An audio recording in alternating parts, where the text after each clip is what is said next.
The incredible carpenter, एक अनोखा रहस्यमयी बढ़ई। हाय दोस्तों, हाजिर हूँ आपके सामने द इनक्रेडिबल कारपेंटर के 5वें एपिसोड के साथ। दोस्तों, अगर आपने पिछला एपिसोड मिस किया है तो लिंक डिस्क्रिप्शन में है। आप पहले पिछले एपिसोड सुन ले ताकि कहानी आपको अच्छे से समझ में आए। आइए अब हम बढ़ते हैं अपनी कहानी की ओर। श्याम झट से पिंजरा हाथ में लेता है और पक्षी को आजाद कर देता है। पक्षी आजाद हो गई थी और वो आसमान की तरफ उड़ जाती है। आगे क्या होगा श्याम को कुछ पता नहीं था, क्योंकि बूढ़ी औरत ने उसे सिर्फ पक्षी आजाद करने के लिए बोला था। पर पक्षी आजाद क्यों करना है, उसके आजाद करने का नतीजा क्या होगा, इस बात से श्याम अनजान था। रात हो चुकी थी। कलाधर की आंखें अब भी बंद थी। श्याम कलाधर के पास ही बैठा था और कलाधर की दूसरी तरफ शांति बैठी थी। आधी रात गुजर चुकी थी। तभी दरवाजे पर दस्तक होती है। ठक ठक ठक ठक। रात की इस पहर में कौन होगा, श्याम ने शांति की तरफ देखते हुए पूछा। इतनी रात को कौन हो सकता है, शांति भी श्याम की तरफ देखते हुए बोलती है। श्याम हाथ में एक लाठी लेता है और दरवाजे के पास पहुंचकर, कौन है, श्याम दरवाजे के पास खड़े होकर पूछता है। मैं एक बूढ़ी औरत हूं बेटा। बाहर से एक मार्मिक आवाज में एक बूढ़ी औरत की आवाज आती है। ये आवाज तो जानी पहचानी है। बस इतना सुनते ही अचानक से श्याम को वो आवाज याद आती है और वो झट से दरवाजा खोल देता है और सामने वही गुफा वाली बूढ़ी औरत खड़ी थी। माँ जी आप? श्याम ने बूढ़ी औरत की तरफ देखते हुए पूछा। हाँ मैं। कलाधर कहाँ है? बूढ़ी औरत ने कलाधर के बारे में पूछा। वो बहुत बीमार है माँ। पर आप अचानक से कैसे आ गई? श्याम ने हैरत से पूछा।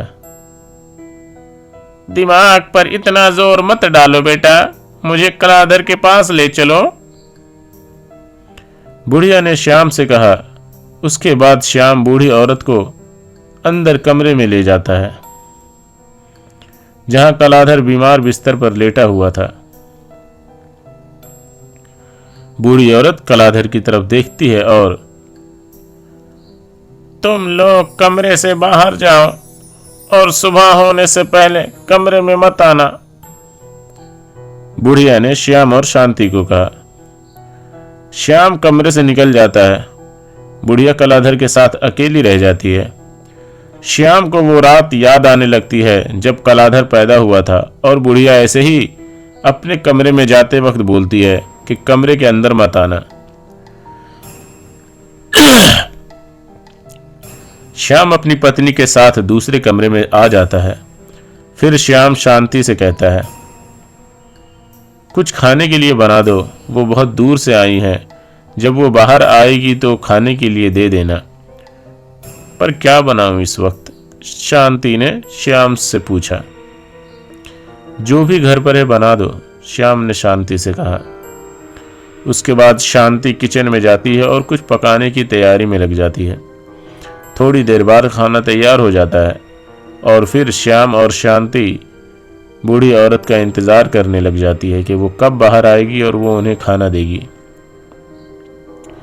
वो लोग इंतजार करते रहे, इतना कि सुबह हो चुकी थी। श्याम उठकर कमरे की तरफ बढ़ने लगा। रुकिए, क्या कर रहे हैं? माँ जी ने मना किया है ना कमरे की तरफ जाने को, शांति श्याम को रोकते हुए बोली।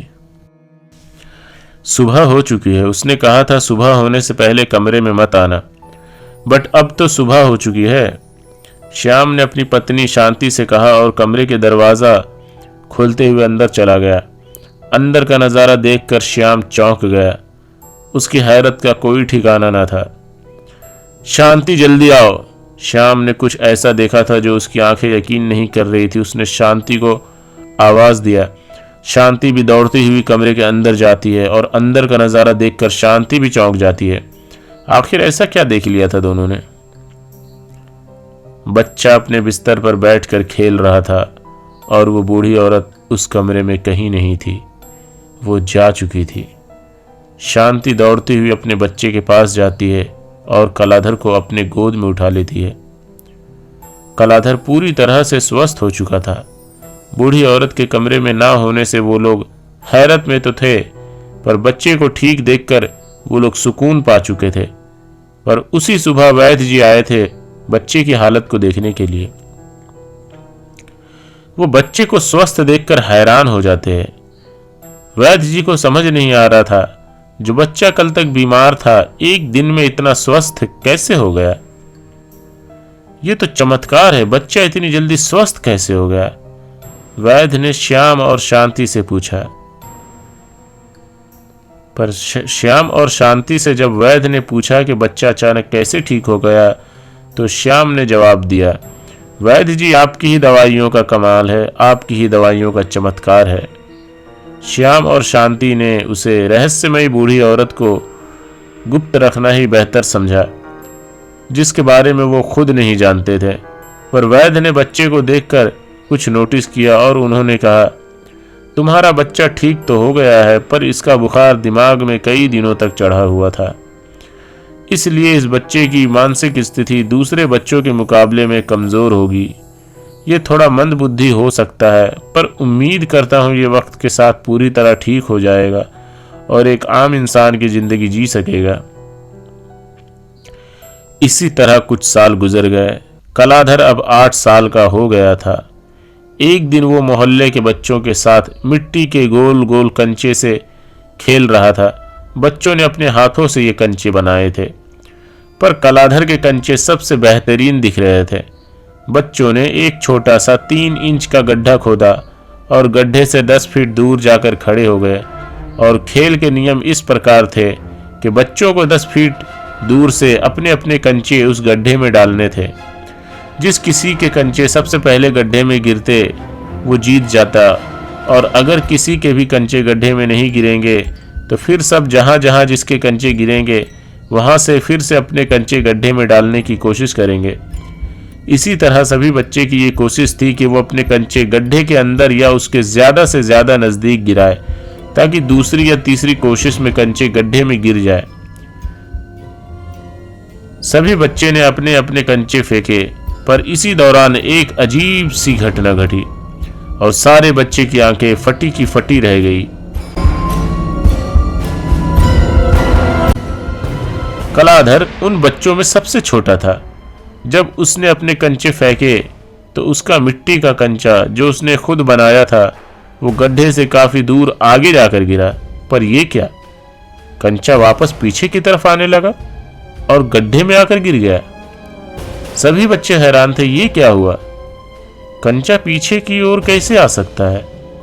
इसी तरह कलाधर ने जब भी अपना कंचा फेंका वो कंचा कहीं भी गिरता, कंचा खुद लुढ़क कर अपना रास्ता बदल लेता और गड्ढे में जाकर गिर जाता। ये सब देखकर बच्चे डर गए। ऐसा लगता था जैसे कोई कंचे को गड्ढे की तरफ धकेल रहा है। और इसी तरह कलाधर कोई भी खेल खेलता जिसमें बच्चे अपनी बनाई हुई चीजें इस्तेमाल करते, तो ये होता कि कलाधर की चीजें पहली कोशिश में ही जीत जाती। फिर बच्चों ने कलाधर के साथ खेलने से इनकार कर दिया और उसे अजीब समझकर बच्चे उससे दूर दूर रहने लगे। मासूम कलाधर अब अकेला हो गया था, उसके साथ कोई बच्चा नहीं खेलता था। बच्चों ने कलाधर के बारे में बातें भी फैलाना शुरू कर दिया था, जैसे कलाधर के साथ कोई भूत है जो हमेशा कलाधर के साथ रहती है। पर बच्चों की बात पर गांव के बड़ों का ध्यान नहीं गया था। कलाधर जब कभी बच्चों को खेलता देखता वो बच्चों के पास जाकर खड़ा हो जाता और बच्चे उसे देखते ही भाग खड़े होते। इस तरह कलाधर बहुत अकेला हो गया। अब वो क्या करे, किसके साथ खेले? अब कलाधर अकेला रहने लगा था। कलाधर अब 10 साल का हो चुका था। एक दिन की बात है, रात का वक्त था। शांति और श्याम सोए हुए थे कि अचानक शांति की आंख खुल जाती है और उसे दूसरे कमरे में बच्चों के खेलने की आवाज सुनाई देती है। कलाधर अपने बिस्तर में नहीं था। तो क्या दूसरे कमरे में कलाधर खेल रहा है इतनी रात को? पर कमरे से एक से ज्यादा बच्चों की आवाजें आ रही है। शांति कलाधर को बिस्तर पर ना देखकर और दूसरे कमरे से कई बच्चों की खेलने की आवाजें सुनकर वो एकदम से डर जाती है। वो श्याम को उठाती है और उसे सारी बात बताती है। वाकई कमरे में 2 से 3 बच्चों की आवाजें आ रही थी, पर ऐसा कैसे हो सकता है? इतनी रात बाहर से कोई बच्चा कैसे आ सकता है? श्याम अपनी जगह से उठा और कमरे की तरफ गया। शांति भी श्याम के साथ थी। वो लोग जैसे ही कमरे में दाखिल हुए वो देखकर हैरान हो गए। ये क्या माजरा है? कलाधर कमरे में अकेला बच्चा था और उसके साथ खेलने वाली चीज कोई और नहीं, उसके बनाए हुए गुड्डे और गुड़िया थी, जो कलाधर के साथ असली बच्चों की तरह खेल और बातें कर रहे थे। श्याम और शांति जैसे ही कमरे में दाखिल होते हैं, सारे गुड्डे और गुड़िया वापस निर्जीव और बेजान हो जाते हैं। श्याम ये देखकर बहुत हैरान था। उसे अपनी आंखों पर भरोसा नहीं था। उसके पिता ने कलाधर से सारा माजरा पूछा। श्याम ने कलाधर से सारा माजरा पूछा तो कलाधर ने कहा, ये लोग मेरे दोस्त हैं। मैंने इसे कहा था कि माँ और बाबा से छुप कर खेलेंगे, इसलिए आपके आते ही वो वापस निर्जीव हो गए। आप लोग क्यों आए मेरा खेल बिगाड़ने के लिए? गांव का कोई बच्चा मेरे साथ नहीं खेलता। ये कहते हुए कलाधर रोने लगा। श्याम को सारी बात समझ आ चुकी थी। बुढ़िया ने कहा था, वक्त के साथ साथ तुम्हें पता चल जाएगा कि तुम्हारा बच्चा आम बच्चों की तरह नहीं होगा। कलाधर ने बच्चे को चुप कराया और उसे अपने गोद में लिया। सुबह हुई। श्याम अपना कुछ सामान पैक कर रहा था। तभी शांति, आप कहीं जा रहे हैं? शांति ने श्याम से पूछा। दूसरे शहर जा रहा हूं, कुछ लकड़ियां लाने के लिए। शादी का सीजन आने वाला है, कुछ सामान बनाना है। श्याम ने शांति से कहा। कब तक आइएगा? शांति ने श्याम से पूछा। 2 से 4 दिन में आ जाऊंगा, श्याम ने जवाब दिया। कल की रात के हादसे के बाद आप कैसे हमें अकेला छोड़कर जा सकते हैं? शांति ने श्याम से कहा। मेरा जाना बहुत ज़रूरी है शांति, तुम्हें कुछ दिन कलाधर का ख्याल अकेले ही रखना है। श्याम ने इस बार अपनी पत्नी को समझाते हुए बोला। ये कहते हुए श्याम थोड़ी देर में चला गया। मैं शांति को सच्चाई बताकर परेशान नहीं करना चाहता था, पर मुझे उस बूढ़ी माँ को ढूंढना ही होगा। वही कुछ हल बता सकती है। मुझे वापस उस जंगल जाना होगा और उस नाग मंदिर को ढूंढना होगा जहाँ वो मुझे मिली थी। श्याम जाते वक्त अपने ख्यालों में खोया हुआ था। 1 दिन के सफ़र के बाद ही वो उस जंगल में पहुंच गया था, पर 10 साल पहले जब श्याम यहाँ आया था उस वक्त रात थी और अंधेरे का माहौल था, इसलिए वो जंगल में बहुत अंदर तक भटक जाता है, पर वो नाग मंदिर उसे कहीं नहीं दिखती। श्याम 2 दिन तक अपने अंदाजे के मुताबिक जंगल में भटकता रहा। श्याम 2 दिन तक अपने अंदाजे के मुताबिक जंगल में भटक रहा था कि कहीं से वो नाग मंदिर उसे मिल जाए और वो उस बूढ़ी औरत से मिलकर अपने बेटे के बारे में बात कर पाए। 2 दिन जंगल में भटकने के बाद श्याम जंगल से बाहर एक करीब के गांव में जाता है, जहां वो गांव के पुराने लोगों से जंगल में मौजूद नाग मंदिर के बारे में पूछता है, पर गांव का कोई भी इंसान जंगल में किसी भी तरह के मंदिर के अस्तित्व के होने से ही इनकार कर देता है। ये सब जानकर श्याम बहुत अचंभित होता है। उसे यकीन नहीं होता कि जिस मंदिर को उसने रात के अंधेरे में ढूंढ निकाला था वो दिन के उजाले में उसका नामो निशान तक नहीं। आखिर वो अपने घर की तरफ वापसी करता है। श्याम के घर से निकले 5 दिन गुजर गए थे। शाम होते होते वो घर वापस पहुंचा। शांति ने देखा कि श्याम खाली हाथ है, जबकि वो कह कर गया था कि वो कुछ खास किस्म की लकड़ियों को लेने जा रहा है। आप खाली हाथ? सामान की बैलगाड़ी कहाँ है? शांति श्याम को पानी देते हुए पूछी। मैं उस बूढ़ी औरत की तलाश में गया था। आखिर श्याम ने शांति को सच्चाई बता दिया और शांति ये सब सुनकर चौंक जाती है। आप अकेले क्यों गए थे उस मनहूस जंगल में? शांति श्याम से नाराज होते हुए बोली। अपने बेटे के लिए गया था। मैं अपने बेटे को ऐसे दूसरे बच्चों से अलग नहीं देख सकता। मुझे मेरा साधारण बेटा चाहिए, जैसे सबके होते हैं। मैं गया था ताकि अगर कोई रास्ता हो तो उसके जरिए हालात ठीक किए जा सके। श्याम ने अपनी बात खत्म की। हमारा बेटा बिल्कुल ठीक है, बस आप उसका ध्यान कारीगरी से हटाकर किसी और चीज में लगा दीजिए। शांति ने श्याम को सुझाव दिया। आपने सही कहा, ऐसा ही कुछ करना होगा। उसे बढ़ई, कुम्हार और हर तरह के कारीगर वाले काम से दूर रखना होगा। मेरा बेटा मानसिक तौर पर भी थोड़ा कमजोर है, इसलिए हमें इसकी घर में ही देखभाल करनी होगी। इसे दूसरे बच्चों से जरा दूर ही रखना होगा। कुछ दिन बीत गए। एक दिन कलाधर अपने कमरे में बैठा था और उसके पिताजी की औजार उसी कमरे में पड़े हुए थे। कलाधर औजार उठाता है और लकड़ी के एक टुकड़े पर एक चुड़ैल की नक्काशी करने लगता है।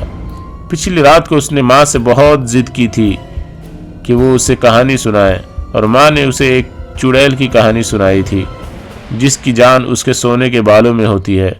और कलाधर इसी ख्याल में लकड़ी पर उसी चुड़ैल की शक्ल बनाने लग जाता है।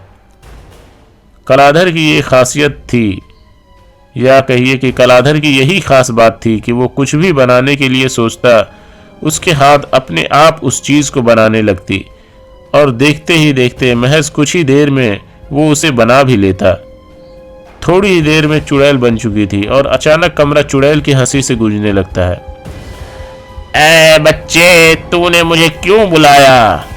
मुझे मेरा मकसद बता, वरना मैं तुझे ही मार डालूंगी, चुड़ैल ने कलाधर से कहा। कलाधर जिस चीज को जिस मकसद के लिए बनाता, वो चीज अपना काम करके वापस बेजान हो जाती। पर आज कलाधर चुड़ैल को बनाते वक्त उसके दिमाग में उसके लिए कोई मकसद नहीं था। वो बस बेख्याली में उसे बनाता चला गया। अब चुड़ैल उससे अपना मकसद पूछ रही थी, वरना वो कलाधर को ही मारने की धमकी दे रही थी। हाय दोस्तों, कहानी आपको कैसी लग रही है? नीचे कमेंट करके ज़रूर बताइए। क्या आप इसके नेक्स्ट एपिसोड के लिए एक्साइटेड हो? दोस्तों, चैनल अभी बिल्कुल नया है, इसलिए हमें आपके प्यार और सपोर्ट की बहुत ज़रूरत है। इसलिए चैनल को सब्सक्राइब करें, लाइक करें और अपने उन दोस्तों में शेयर करें जिन्हें कहानियाँ सुनना पसंद है। मैं हूँ आपका दोस्त और होस्ट सोलराब। थैंक यू दोस्तों।